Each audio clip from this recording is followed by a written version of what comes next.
Hey everybody, welcome back to the I Play 2 podcast. I'm your host, Rob Adler. This week, former NHL player Wayne Primeau joins the show.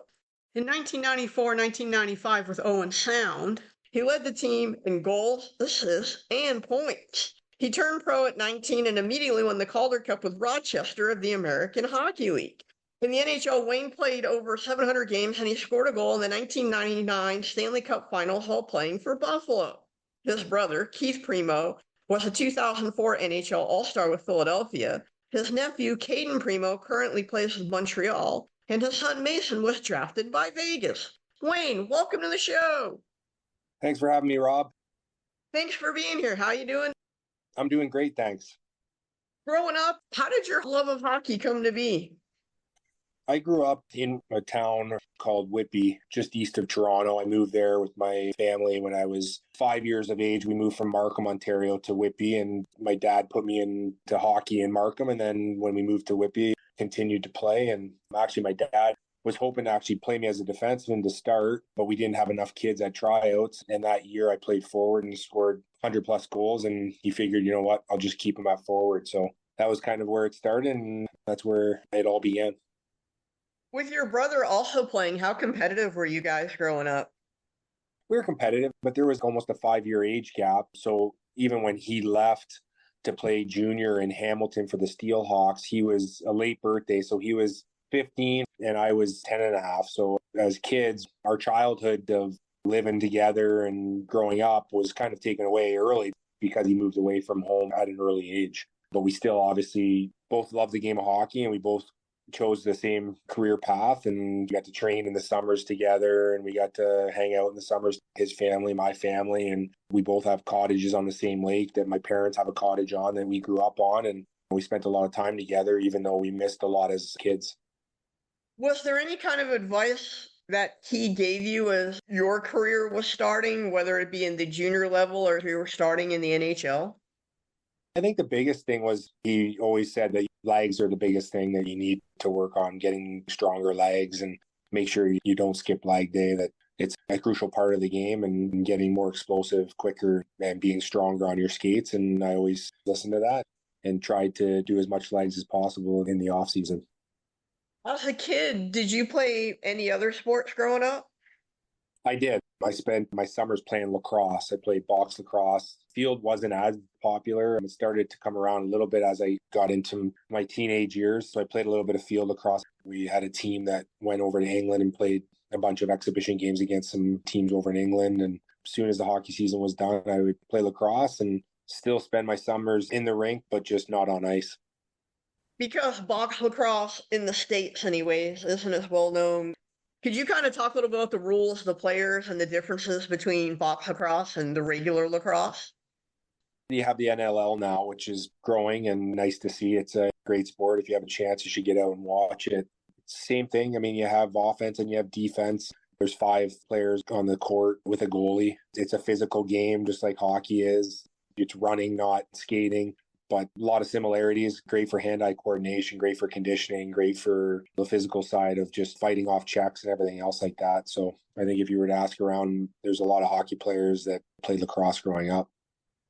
In terms of the NLL, John Tavares, the uncle of the NHL, John Tavares, is the greatest NLL player ever. Did you play with either one of his brothers growing up? I did not. There's some players that I played with in the Whitby Center that went on to play in the NLL. But for me, it just came to a point where you had to choose between hockey and lacrosse, and the livelihood of a hockey player, especially at that time, was a lot better than that of a lacrosse player. You mentioned that you went to England. What was it like to go travel internationally and go see England for what may have been the first time? So it was different. We billeted with a family, and as a kid, I didn't appreciate England enough. I definitely would like to go back. But we saw London Bridge, we saw Big Ben, we saw the Parliament, and it was great to see that. But I don't think I appreciated it enough. The weather wasn't the greatest. It was very overcast and cloudy and rained a decent amount. So I enjoyed it to be able to go, but I'd appreciate it more now as an adult. Did you have the European vacation moment where you were in a roundabout and said, look, kids, Big Ben, Parliament? It's a funny part of the movie, but you joked about it, but no, I never had that happen to us. Getting back to your hockey career, how did you end up playing juniors initially with Owen Sound? I played my draft eligible year with Whitby Minor Hockey, and at that time it was midget. So I was playing up. So I was actually a bantam. So I'm a 76. So I was playing with 75s and 74s. And at that time, teams could only draft 3 16-year-olds in the first 3 rounds. After that, you couldn't draft any 16-year-olds. So I was drafted fourth overall to the Owen Sound Platers, they were called at the time. Now they're called the Attack. And it was in 1992. And so I went to Owen Sound and played my junior there. And I was drafted after my second year to the Buffalo Sabres in 1994, 17th overall, which was exciting. And I loved that it was Buffalo because it was close to home. Parents, family, friends could all come and visit whenever they wanted. I've never actually been to Owen Sound, been to a few places in Canada, but never Owen Sound. What's Owen Sound like as a place to live, even as a teenager? It's a smaller town. They moved from Guelph to Owen Sound, and I think that they had a little bit of a bad rap early on, but honestly, I loved my time there. They had great fan base. They had all the small surrounding towns that supported the team, and their home games are always Wednesday and Saturday. Wednesday were decent crowds, but Saturday was usually a packed house. And I had a billet family that I lived with from day one till I left there. And I still stay in touch with them. And I'm still really close with my billet brother. And it's a great place to play junior hockey. And there's a lot of good players that are starting to come from there, like Nick Suzuki and Andrew Burnett, who coaches Nashville. He was on my team my first year. And Scotty Walker, who's had a successful NHL career. And now one of the owners of the Guelph Storm, I believe, and working in the NHL ranks. And so it was a great place to play. They supported the team, and they're doing a really good job there. Scott Walker, I remember him with Nashville, one of those underrated guys. You could play him first line, fourth line, wherever. He just fit right in no matter where you put him. Yeah, the crazy thing, too, is that when he played in Old Sound with me, he was actually a defenseman. He scored 90 points the year that I played with him. And when he turned pro, he ended up transitioning to the forward position, and he would go through a wall for his teammates and do whatever it took. And it was good to see the success that he had. Almost kind of like a reverse Matthew Dandino who went the other way. Yeah, right. Him and even like Brent Burns, same thing. He was a forward initially, and he moved back to D as well. So it happens. It's rare, but it does happen. Is there a memory or two that you have while being in Owen Sound that you'll always cherish? Again, just the opportunity that they gave me. They believed in me and they drafted me, like I said, fourth overall, which means a lot. And they gave me the opportunity to play even at a young age. And as a player, you need to play to develop. And they did that. And again, I can't say enough about my billet family. They was great. Always had meals on the table for me and did whatever they could to make me feel comfortable. And I appreciated it a lot. Your last year a junior, you get moved to Oshawa, which is kind of an introduction to the business side of hockey in a way. How hard was that adjustment for you? So it wasn't hard at all because at that time I actually had asked to be moved. They didn't want to trade me, but I wanted the opportunity to win. And I just felt that in Old Sound, every year we would win our first round. And then the second round, we'd always get swept to the team that usually went on to the Memorial Cup or the OHL Finals. They didn't have to trade me, but they did. And when they traded me, they traded me to Oshawa, which is the town right next to Whitby, where obviously I grew up. So I was able to go there and live at home with my parents and get the home cooked meals. So it was weird, but at the same time, it was something that I had asked for. And unfortunately, we ended up losing in the first round. Mark Savard, when I first got to Oshawa, he ended up breaking his ankle. And so when he came back for the playoffs, he wasn't the same Mark that won the scoring championship in back-to-back seasons. But the fortunate thing is after that season finished, I ended up going to Rochester, Buffalo's farm team, and played the last 8 games of the season with the Americans, and then played 17 of the 19 playoff games, which we went on to win the Calder Cup. So I didn't get a chance to win the OHL championship or the Memorial Cup, but I ended up going on and winning the Calder Cup with Rochester. If I'm not mistaken, John Tortorella was the coach of that Rochester team, right? Correct, he was. What was it like to play for him? Because he can be a little bit of a taskmaster, I would say. He's a winner. He's won the American League Calder Cup. He's won the Stanley Cup with Tampa. So for him, it's as long as you put in the effort and compete and work. And that's the biggest thing with him is he wants you to work. If you don't work, you don't play. So he can be hard at times, but at the same time, he's doing it for the right reasons. What was it like to be such a young player on the ride to win a Calder Cup? It was weird at first because you have guys there that have been playing pro for a while or been there in Rochester all year, and then all of a sudden you're coming in as a 19-year-old or 20-year-old and taking their spot right off the bat. So there's obviously some bitterness amongst some of the players that might not have been playing and stuff. But overall, most of the guys were welcoming because it wasn't just myself. There was also Curtis Brown had come up and he played a number of games. And then also Václav Varada as well, but he didn't play as many games. But we have 3 young guys coming in after their junior season, taking spots from older guys. So it was a weird dynamic, but at the same time, we were able to gel and build and be successful in the end. What was it like to hold the cup? It was really cool. I mean, it was a great atmosphere in Rochester. They really support their team there, and the rink was jammed. And I think NHL at that time was already done. So we were the last pro teams playing. So it was a great experience and one that I'll cherish. Growing up, were you a Leafs fan or did you have another team that you cheered for? Growing up half hour east of Toronto, I mean, I was always a Leafs fan, but I was also a Quebec Nordique fan, to be honest. And they weren't even that good of a team, but I liked their players. I loved their uniforms. I just enjoyed watching them play. They weren't as successful, but they were a fun team to watch. I believe Ron Tugnutt, while he was with Quebec, set the NHL record for 70 saves in a regular season game. Oh, wow. But he might have been a little bit after the Stastny brothers, though, but that's a crazy amount of saves. But they had very talented teams, just weren't able to get over that hump. Being at least a little bit of a Leafs fan, what was it like to play for Buffalo? Because that is one heck of a rivalry. I always say there was nothing more nerve-wracking than going into Maple Leaf Gardens, my first game, which was an exhibition game against Toronto. We used to go as a kid watching games out of Maple Leaf Gardens, and now all of a sudden you're actually on the ice playing in a game. So it was very cool, but there's definitely a rivalry. There are always battles, and we played them in the conference finals the year that we went to the Stanley Cup Finals. When you went to the finals, what was it like to score a goal in the Stanley Cup Finals? It was great. I mean, actually, in the series before against Toronto in game 3, I had hurt my knee. So I missed game 4 and game 5, but came back for game 1 of the Stanley Cup Finals. And at that time, we were tied 1-1.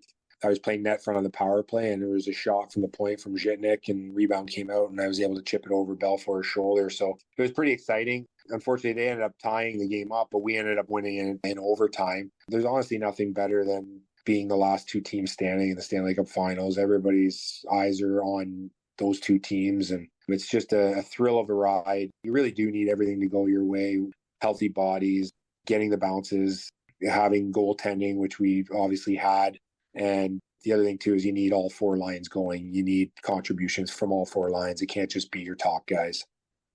What was it like to play in front of Dominik Hasek, who went on to become arguably a top 10 goaltender in NHL history? In my eyes, he was just so good. Like, to me, he was the best goalie to play the game. Even if you watch now, I mean, a lot of people back then say he was unorthodox, but you look at guys now, and there's a lot of guys that make saves the same way that Dom made routinely, did whatever it took to stop the puck. And it wasn't just in games, it was in practices too. He hated being scored on, and he would do whatever it took to stop the puck, whether it was bringing his pads over top, bringing his arm back around, bringing the scorpion save with the leg kick, or even times where guys would dump the puck in on him and it would be coming towards his head and he would headbutt the puck when it came towards him. And even in practice, there was one time where he was like, everybody getting his horseshoe and shoot pucks high. I want you to shoot high. So guys are shooting high glove, high blocker, chest and stuff. And he stops. He's like, no, shoot at my head. He didn't care. He wanted to feel the puck. Like I said, whatever it took to stop the puck, he was just that good. He was one of, I would say, the first goalies to really be what I guess we would call now an athletic goalie, where it didn't matter whether it looked nice, it just mattered if he could get there. And he did that. He was so flexible. He was always stretching in the dressing room before practices, before games, after practice, after games. He was something else. He was definitely a special player, and he's a big reason for success in Buffalo with our team. Because our team, we had some really good players, but we didn't have the Crosbys, we didn't have the McDavids, but we had a very good team, a young team that battled and worked for each other and would do whatever it took to win. One of those guys that I would say that gets overlooked from the Sabres of that era, and just in the NHL in that era in general, is Miroslav Shatan. He was a 40-goal scorer and a multiple 30-goal scorer as well. And he just never seems to get the love that a lot of other players of that era do. Miro was a silky, very skilled player. He just really had a knack for the offensive part of the game. I can't give you any real reason or whatever why that was in terms of why maybe he didn't receive as much accolades or people talking about, but they love to talk about his name, that's for sure. But he was a good person. Actually, his wife, she sang the national anthem at the start of Sabre games a couple of times as well. Oh, that is something I did not know. She was a very, very good singer, opera singer. And the year that we went to Stanley Cup, she might have even sang the national anthem. In terms of the ride to get to the Cup, and you mentioned that you were hurt, missed a couple of games in Toronto, but is there anything else from that whole ride to get there that you remember and say, wow, that was a pretty cool moment? It's the best feeling. It's the whole ride to get to the Stanley Cup Finals. I mean, you have to go through 3 rounds to get there and then 4 rounds to actually win it. It was just fun. The whole city rallied around you. I mean, I remember like stopping at a red light, people looking over and noticing it was myself, and they would start honking the horn and yelling "Go Sabres!" And a really fun, cool time. And unfortunately, we fell short, and it kind of sucks the way we did fall short. But it was an amazing ride and something, again, I'll enjoy thoroughly and will cherish the rest of my life. Have you seen Brett Hull since then? No, I haven't. I've seen other guys that have played for them, but the thing is like, listen, I mean, any other year it would have been a good goal, but that year there was so many goals being called back from the foot in the crease. I mean, guys had their big toe in the crease and it was being called back. And I remember that game, I lost my edge a couple of times. So I was in the corridor getting my skate sharpened, and media is just waiting to jump on the ice. And as soon as that goal was scored, floodgates opened, and I think it would have been an embarrassment for the league if they would have called it back. So unfortunately, the next year they changed the ruling, and we were kind of the guinea pigs of it all. And it was definitely a tough, heartbreaking loss. But obviously, there's nothing we can do now. Who knows? I mean, not saying that we would have won Game 6 and went on to win Game 7, but we'll never know. Since we're talking a little bit about things maybe that weren't great, and I promised somebody I would ask about this. Your first game against your brother, I think you know where I'm going here. First time we ever played each other, ever been on the ice, really, like in a game situation. And I remember guys on my team, like Michael Pekka and other guys, be like, "You're going to fight your brother?" And I'm like, "No, I'm not going to fight my brother." They keep joking about it. And then even going to the rink that night, there's card sharks that are looking for autographs. Same question, are you going to fight your brother tonight? And I'm like, what is with this question? Keith and I are really close. There's no chance this is going to happen. So sure enough, near the end of the second period, one of his defensemen, Alexander Godinyak, hit me in the corner. And I didn't like how he hit me. So I went back at him in front of the net and knocked him over. And my stick was kind of underneath of it. I'm kind of like pulling it away, spearing, pulling it away, spearing him. And then Sean Burke is their goalie, and he saw what was going on. So he ended up blockering me in the head. And then I punched him, and then he punched me. And then I went to swing again. And the next thing you know, I have someone on my back. And sure enough, it was Keith. He was kind of the closest guy to stick up for him. So we kind of got away from the pile into the corner. And in Hartford, they really liked Keith, and they were chanting Primo, Primo. And so Bob Bugner, who's one of my defensemen, he comes over and he said, "You guys aren't fighting your brothers." So crowd still going Primo, Primo. So we kind of got away from him. He said, "What do you want to do?" And he said, "I don't care." And so next thing you know, we're throwing punches, and he's not going through his punches. I know he was holding back, but at the same time, he's still hitting me in the helmet. And now I'm getting kind of pissed off. So I kind of throw an uppercut, and it just misses his face. And you can see his helmet kind of go up. And at that time, he's kind of like, okay, this is getting a little bit too serious. And he kind of throws me to the ground. And it's near the end of the period, as I mentioned. And so he goes to his dressing room. I go to my dressing room. And right away, he gets on the phone and calls my parents. So my dad answers the phone. He's laughing. And my one sister and my mom are there as well. And he says, "I want to apologize. I'm the older sibling. I should know better. It shouldn't have happened." And my dad's laughing. And my sister and my mom chimed in and said, "Yeah, it shouldn't have happened. What are you doing? Like, it's your brother." And so next thing you know, my dad stopped laughing and said, "Listen, I get it. You guys are both competitive, but just don't let it happen again." So never happened again, but I got some face washes in other games, but we never dropped the gloves again.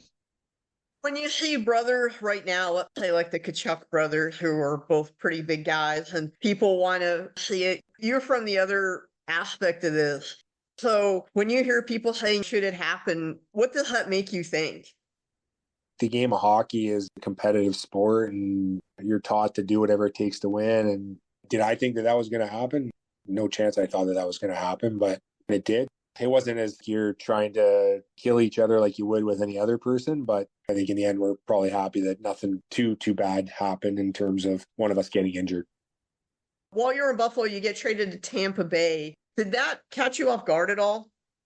Maybe a little bit, but there was a little bit of a time there where like it was really weird. During the season, I wasn't being used as much, but come playoff time, they used me a lot. And I just wanted more opportunity in season to play more. And I had some run-ins with Lindy in practice in terms of like asking for more and stuff. So I was surprised a little bit at the time, but at the same time, I wasn't. I was looking forward to going to Tampa, and obviously the weather was a little bit different from Buffalo. The team wasn't quite as good yet, but I remember when I went there, at the time I was, I think, 24 years of age, but at that time I was probably one of the older guys on the team. They had Brad Richards, they had Vinny Lecavalier, Marty St. Louis came in, although he's a year older. He came in later off of waivers, but I remember saying that if this team can add some more veteran guys and they can get a number one goalie, they're going to win a Stanley Cup. Now, I was traded to Pittsburgh, but they ended up bringing in Tim Taylor, Dave Andrechuk, Daryl Sador. I might be missing one more older guy. And then they ended up trading for Habib Bulin. And sure enough, they ended up winning a cup.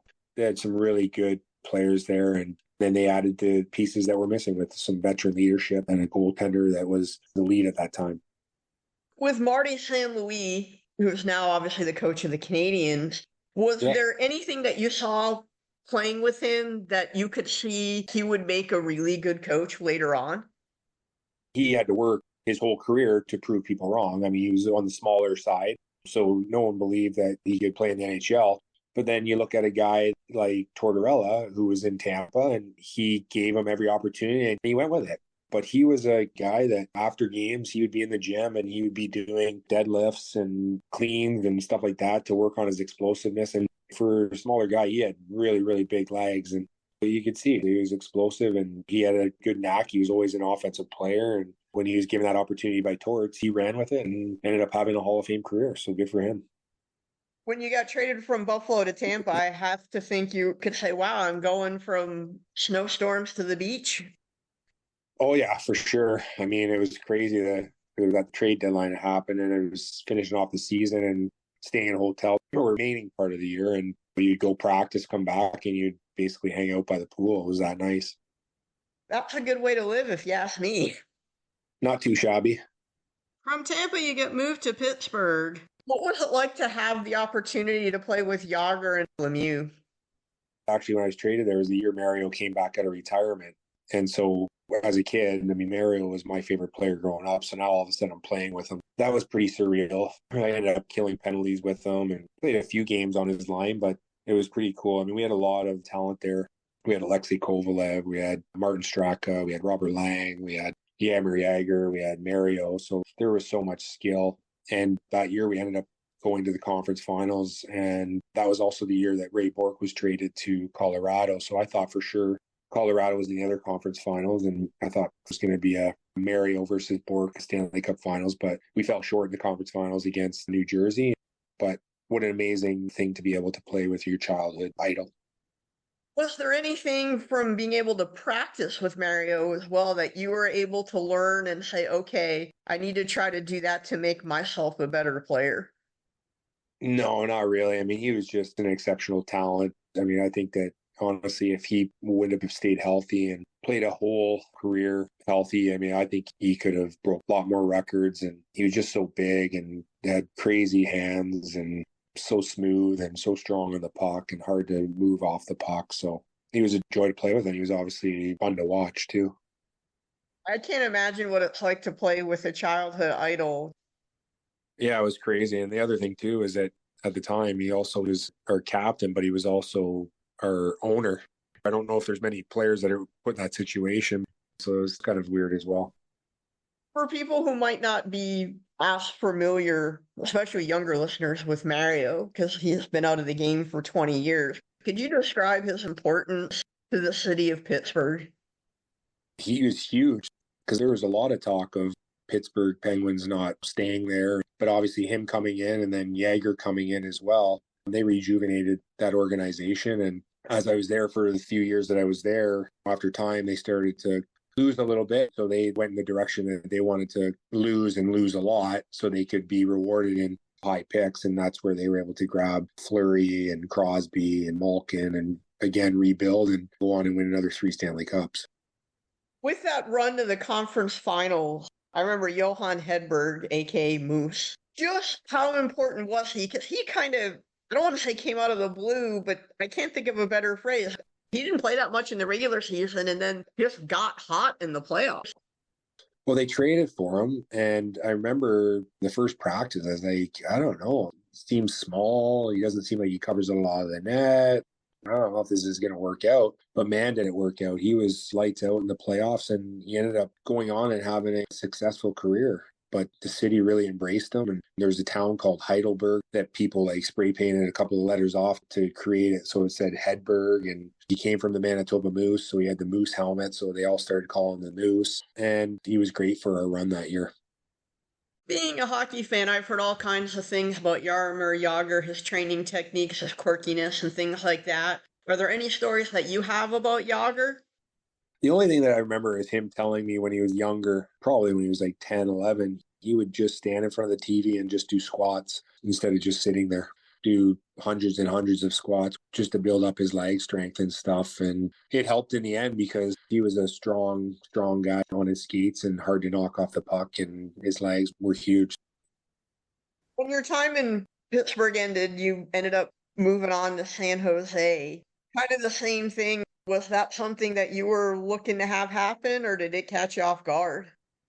No, it definitely didn't catch me off guard because, like I said, we were starting to lose some games and stuff. So they traded everybody away really that year. So I wasn't surprised at all. But I was ecstatic to go to San Jose. When we had our games, there were always sellout crowds. I remember even when my brother was playing in Detroit, he flew my dad and me to San Jose for 2 playoff games, and the crowd was insane. I remember looking at my dad saying, man, I'd love to play here one day. And sure enough, many years later, I'm wearing a San Jose Shark uniform, but loved playing there, loved my teammates there. We had a good team. It's hard to see them now because they're one of the bottom teams, but they're definitely heading in the right direction. It's hard to see them in terms of their attendance and stuff because they're not getting as good a crowds, but I'm hoping that they'll continue to build something up here and get those fans back in the seats. You played with one of the all-time NHL greats, and unfortunately, he never did win a cup. Patrick Marleau. And he was someone that, because he played in San Jose and then often played in a little bit of Joe Thornton's shadow, never really got the true credit from a lot of people I think he deserves. What was it like to play with him? Because I heard he was a consummate professional in every way. Patty, when I was there, we were really, really close friends. We're still friends, but we lost touch. He's got a family. I got a family and stuff. But he was always a great human being. Honestly, in the playoffs, the year we went to the conference finals and lost to Calgary there, he was on fire. I mean, he was a big reason for our success to that point. And I think when Joe came in, they might have talked about Joe more maybe, but I mean, at the same time, his numbers went up too because he was playing with a playmaker like Joe as well. But great human and an unreal player. I'm curious because I've heard stories about this, but I've never heard really anybody corroborate it. Did he take showers in between every period? No, it wasn't showers. There's a cold tub that he would jump in between. I don't know if it was every period. I mean, he might have started doing it more so. I know he did a lot in the playoffs and stuff, but he might have done it more as his career went on. But he usually would jump in the cold tub to get his legs, lactic acid out, and get going. One final question on San Jose. Scott Parker. How good of a fighter was he? He was super tough, but off the ice, he was a great human being. And we had our daughter when we were in San Jose, and the last person I would have thought would have been getting us a baby gift would have been Scott Parker, but he did. He brought a baby gift for us, and I still remember that. I thought it was the coolest thing that this big, tough guy, not married and no kids at the time, and he still went out and got a gift for us. I thought that was the coolest thing, and I'll always remember that. You still have the gift? Oh, no. She would have grown out of it a long time ago. It was an outfit. Parker was always just one of those guys, like, I would not want to run into that guy. He must have been 6'5", 250?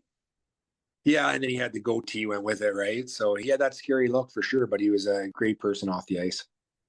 You get moved to Boston in a pretty well-known trade for Joe Thornton. What's it like just looking back to say, you know what, I was once traded for him?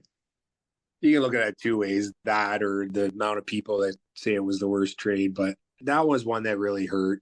I was pretty disappointed when that went down. It was the year after the lockout.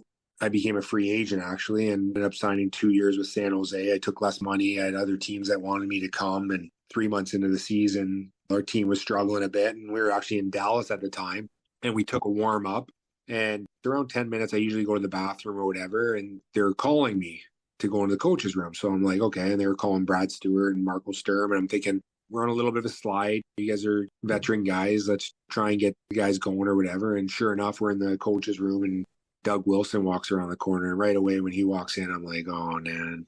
And so he's going on like we made a trade and we feel like we've gotten one of the best players in the league and one of the best playmakers. And I'm thinking to myself, I really don't care. Like, where are we going? So he says, we've traded you guys to Boston. So anyways, the team goes out and plays, and the three of us end up going back to the hotel and then had to wait for the next day to fly out to Boston. So it was tough too. Again, we're going into Boston where the players there are a little bit pissed because they've traded their franchise player and Joe. And so we're coming into an awkward situation. It's out of our control. So that was tough.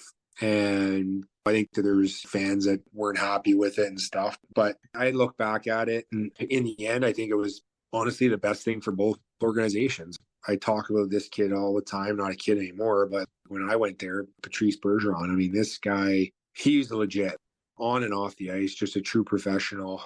The way he carries himself, the way he plays the game. And I think that it gave him the opportunity to take over as the guy. And in the end, San Jose ended up going to the Stanley Cup Finals once, and Boston went to the Stanley Cup Finals twice and ended up winning a cup. So, I mean, when you look back at it, maybe it was the best thing for both organizations. But like I said, Patrice Bergeron, for him, he ended up growing into the player he was. He ended up flourishing, and he ended up being a key member of the Boston Bruins team for many a year. Speaking of Bergeron, and as a Leafs fan, he tortured the Leafs. From a defensive side of the game, just how good was he as a defensive centerman? That's what I mean. Like, he just played the game the right way. He played both sides of the puck. He was so responsible, but he played heavy. He was really, really strong on the puck. He was strong on his stick. He was strong on his skates. And he was a guy that was hard to knock off the puck. And they talk about reverse hits and some of the guys out there like Peter Forsberg and even Philip Forsberg and these guys. But Patrice Bergeron, if someone tried to lay into him, he had some of the best reverse hits I've ever seen.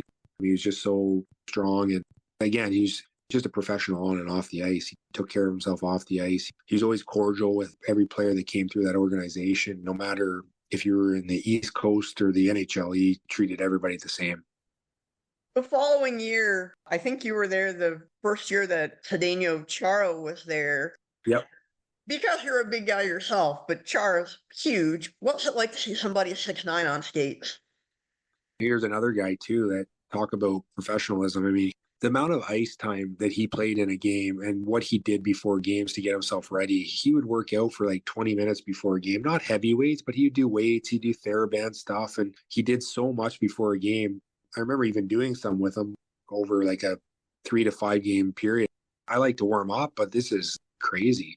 He really took care of himself. He proved a lot of critics wrong. A lot of people thought he was too big. He was too tall. He wasn't strong enough. He was too lanky. He wasn't coordinated. He wasn't good. And he wasn't tough, like all this stuff. And then he proved everybody wrong in every situation. And in the end, he ended up being the captain of a very good Boston Bruin team for many years and ended up winning a cup there. And again, you talk about Joe being moved. It opened up cap space and money for them to be able to go and sign Zdeno Chara and even Mark Savard, even though he was injured in the end and wasn't able to play. Speaking of Savard, since you played with him at the junior level, what was it like to play with him again in Boston? It was good. He had a place in the same building as my family, and we would have him over for dinner a lot. He's a comedian for sure, and he was very confident in his ability. And talk about a playmaker, he saw the ice really well, and it's too bad his career was cut short because he was a very offensively gifted player. He just got hired to run the Leafs power play. Yeah, I heard that. That's good. It'll be interesting to see. You mentioned that Savard was kind of a comedian. Throughout your career, who was the best comedian or practical joker that you were teammates with? Well, the funniest guy I ever played was actually Marc Bergevin. He was just hilarious human being. And it's so weird because then he was like the GM of the Montreal Canadiens, original six and prestigious organization, but good person and just super, super funny. Your time in Boston comes to an end. How did you end up going to Calgary? So again, that was a little bit of a surprise too. My contract was up. I was going to become an unrestricted free agent after the year, and so was Brad Stewart. And from what I understood, I guess Peter Chiarelli had reached out to my agent at the time and had asked for him to submit a contract offer. And I guess he never got back to him. And then so in the end, they just felt that maybe we didn't want to be there and stuff. So they ended up trading Brad Stewart and myself to Calgary for Andrew Ference and Chuck Kobasu. So I was a little bit surprised at that, to be honest. I was a little bit disappointed. I was disappointed in moving again. And I was starting to like my time in Boston, and I felt they were heading in the right direction. And anyways, that's hockey. And it wasn't the first time I was traded. So I moved on to Calgary, and that was it. How hard is it on the family when you get moved, because you played for several organizations, to constantly, I guess, have to readjust? Definitely. The moving part is the tough part. I mean, and being away from your kids and family isn't easy. Some are longer than others. Sometimes they'll come with you, but it's never easy. But every player, for the most part, has been traded. So when you're going to a new team, everybody's welcoming and understanding that it's not an easy transition to start, but you adapt and you adjust and you get used to it. In Calgary, they're hockey mad there, like they are pretty much in almost every spot you played. Was there any kind of adjustment there, especially since Mike Keenan was the coach? No, I mean, I liked playing for Mike actually. At first, you're a little bit intimidated because it's Mike Keenan and all the stories, but he was a guy that he wanted you to compete. He wanted you to work. He wasn't as much the X's and O's guy. He was more the raw, get you going type coach, whereas his assistants were more the X's and O's guys. But the tough thing was that when I was there back-to-back years, I broke my ankle. The first year I got tripped up, fell into the M boards and a high ankle sprain and broke my ankle. So I missed, I think, 30 games that year. And then the following year, we were in Vancouver at a practice the day before, and end of practice, we were doing something, and Dion Phaneuf took a slapper and hit me in the side of the ankle, and my foot ballooned up. So they x-rayed it. They didn't say there was a break. 2 weeks goes by, and I've been playing on it, and it won't get any better. It's absolutely killing me. And so it ended up being broken, and so I missed 50, 60 games. So I missed a lot of hockey in the years when I was in Calgary, and so that was a difficult time when I was there, going through all the injuries that I had. And it's crazy how some guys can go through careers without getting injured. The amount of games that I missed with some of the injuries later in my career was tough. How frustrating was it to have come back from a broken ankle for it to happen again? This one was even more frustrating because the other one, they knew exactly what it was. This one, they didn't. So I ended up having to have surgery on it. Basically, the ankle bone was shattered, and there was fragments that were actually like floating and starting to shred the tendon behind my ankle. And if I would have kept going on it, it probably would have ruptured. And so that would have been even worse. So it was tough. It was really tough. It was tough going to the rink back-to-back years on crutches as much as I was, and not fun not being able to be out there with your teammates, and especially missing playoff time of year. That's what I enjoyed the most. In terms of the rehab, what kind of things did you have to do to be able to get back out on the ice? Because it's not like an arm injury, so you can't skate and keep your cardio. I mean, now they have assault bikes and stuff, so you can use your arms, and I would just pedal with one leg, which is good, but at the same time, you're not being able to work the other leg, but at least you're doing something and able to keep your heart rate going, and you can do upper body weights, and you can do a little bit of leg stuff or whatever on the one leg, but again, you can't use that one leg. Looking at the game now with players having the iPads and things that they can look at right away to get immediate feedback, is that something that you would have liked to have had as a player? I don't know. I'm sure there's some times where you come back from a shift, you want to check something out or whatever, but I think that some guys use it to an extreme. And I would say that some guys would admit to that. Every shift coming back, looking at a video, I can understand a couple here and there, but ultimately you want to stay focused on the game at hand. But obviously, if maybe a coach is wanting to mention something, you want to see what he's talking about, then I guess that's a good thing to have. But I think that some guys can use it to an extreme. With all the analytics and things like that, do you think that's made the game better, or maybe a little bit of paralysis by analysis? I think analytics, there's a little bit too much. I think some teams that I think are huge on it. And I think there's other teams that aren't maybe as committed to it. But I just think that at times you should be able to watch a game and kind of read on who you think's playing well and who you don't think's playing well. And from what I've read there too, is like someone like Victor Hedman, analytically, he's terrible. But at the same time, he's probably one of the best defensemen in the league, right? So I think it can be used for certain things, but I think it's being used to an extreme at times too. I agree with that because I feel you can manipulate numbers in a multitude of ways where the eye Yeah, test kind of tells you whether something's going well or it isn't. correct. I feel the same way. Your last season, you played for the hometown Leafs. What was it like to don the Leaf sweater? It was unfortunate it was 1 year, but at the same time, it was pretty cool to finish off my career playing for the team that I grew up watching as a kid and cheering for as a kid, and being able to say, even though it was only 50 or 60 games that I played with the Leafs, it was still pretty amazing to be able to wear the blue and white and wear the Leaf and say that I played for the Toronto Maple Leafs. So if I was to be traded from Calgary, I was extremely happy that Daryl Sutter sent me to Toronto to finish out my career. What was behind your decision to hang up the skates? I was a free agent after that year. I had an offers to sign two-way deals. I didn't want to ride a bus. I had played 14 years in the NHL, and I just didn't want to play in the minors. I just felt that I could still play in the NHL. And at the same time, like I played for 7 teams over those 14 years. And so I was now starting to get sick of moving, but I was happy to be back in Toronto. My parents were still in Whitby. One sister was in Oshawa. My other sister was in Brampton. So I was home, and Toronto ended up inviting me to camp. I went to camp. I played an exhibition game and stuff, and then they ended up letting me go. But they allowed me to skate with the Marlies till Christmas time. And then I actually got a call in January from Nashville and Arizona, like a week apart, saying they needed some veteran leadership. And I'd start in the American League, but very good chance you'd be getting called up. And so I thought about it. I actually called my brother and said, "What do you think?" And he says, "Obviously, if you're calling, you can do it for sure. But if you're calling me, there's obviously doubt, hesitation." And I thought about it, and I was just like, you know what? It was time. I was happy being home. Didn't want to move. I didn't want to leave the kids, and decided that it was time to move on. I don't look back and to have any regrets, and I'm happy with my decision. As a parent now of hockey players, do you find it more nerve-wracking now as a parent as opposed to maybe being a player when you played? 100%. You have no control.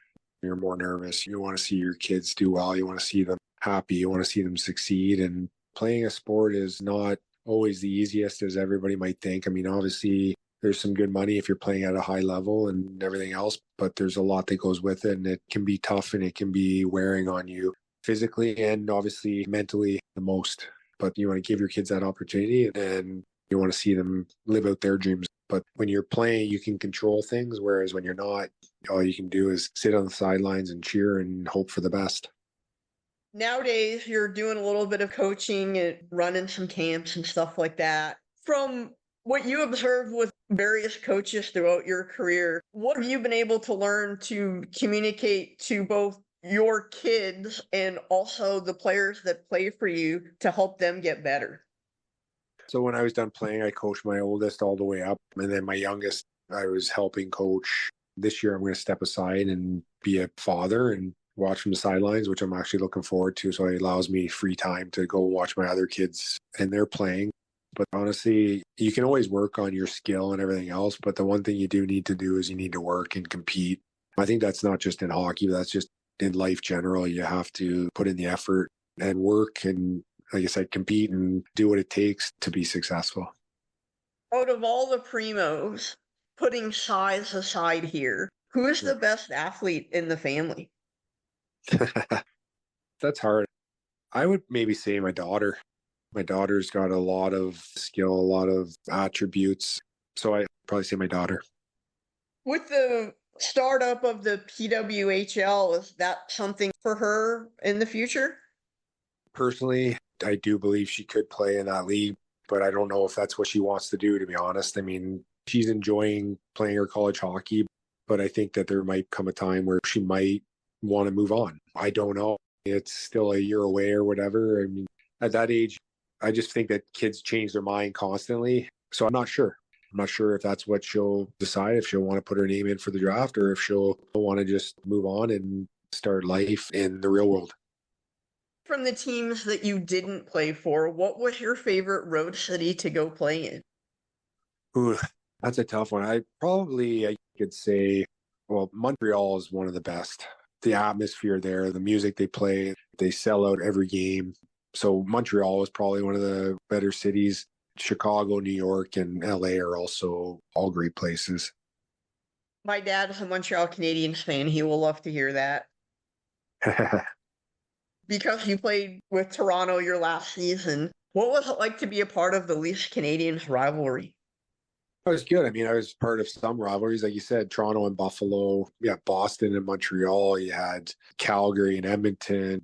There's so many now. And that's why, like, even when you watch the playoffs, I know they do the wild card and all that stuff, but I think that they need to go back to the 1-8. They say it has to do with having those rivalries, but honestly, once you play one game, that rivalry starts, right? You're all playing for that one goal, and that's the Stanley Cup. And it doesn't take long after one game to hate the opponent.